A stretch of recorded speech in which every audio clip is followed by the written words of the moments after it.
Hi friends, welcome back to my channel. If you're new here, I'm Holly. Welcome, I'm happy to have you here. Today I'm sharing with you a recipe for a brownie cookie.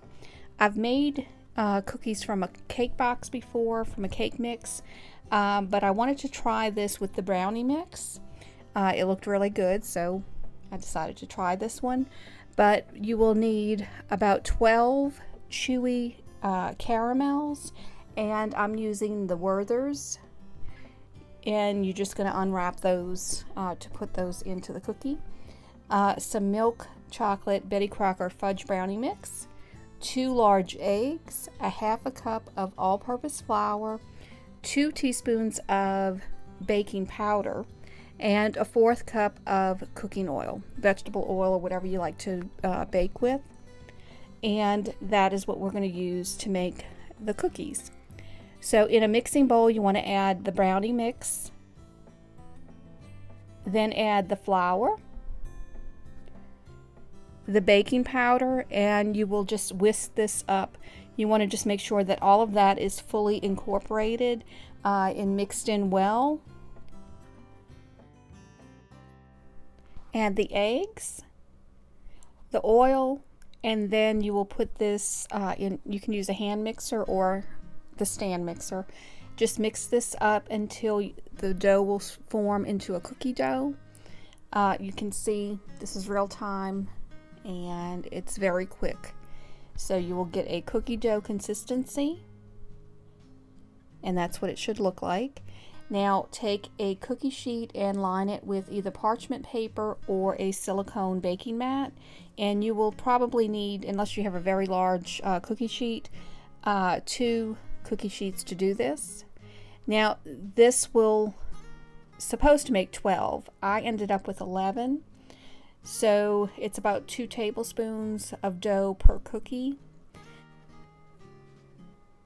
and I just try to measure it out equally to make sure that they're kind of even. Now you just roll it up and you kind of make a disc with it, so just like a little round sort of disc. Then you want to take one of the caramels and you will just put that in the middle, and then once you do that, just fold the dough over it. So you just want to cover it up, and then I form it back into sort of a disc. You can just roll it up in a ball and put it in there if you want. I just prefer to do it this way, and just kind of form it to where it's sort of a round circle, and then just continue to do that. And I was able to get 6 of them onto this cookie sheet.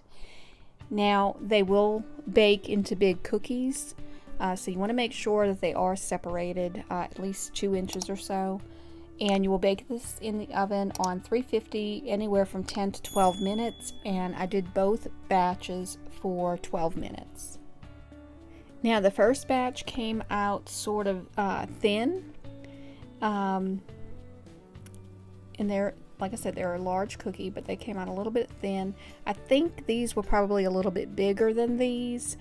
You can see that these have a little bit more of a thickness to it, and they will both be crinkly cookies. But both of them tasted great, no matter how they came out. But you can kind of see the bottom ones might have just a little bit more to them. They were just a little bit more dough maybe on them. So if you make them a little bit smaller, you will probably get 12 cookies out of this. And I did measure out the dough, ahead of time, and all I could get was 11. So that's going to be however large you make these. And they really were good. Now, the first batch, I could not get off of the cookie sheet after 2 minutes. I had to let it sit a little bit longer. But these cookies, the second batch, I was able to take them off within 2 minutes to put them on a cookie rack. So there is a difference in the size of the cookie, how it's going to work with taking it off the cookie sheet, and how the texture and everything is as far as the size. But this is what they look like. These are the second batch, and they really were good. They're delicious. I love brownies. I love cookies. Can't go wrong with that. And the caramel sort of stays in the middle, and that's kind of where you see that little spot in the middle. You can see that's kind of where the caramel melted. But no matter whether they're thin or thick, they were delicious. So I will be making these again. I hope that you enjoyed this video. If you did, please give it a thumbs up. If you're interested in seeing more videos like it, please click that subscribe button and the notification bell. That will notify you when I post new videos. I hope that everyone has a blessed day. I want to thank y'all so much for watching my videos and for being here. Hope y'all have a blessed week. God bless y'all.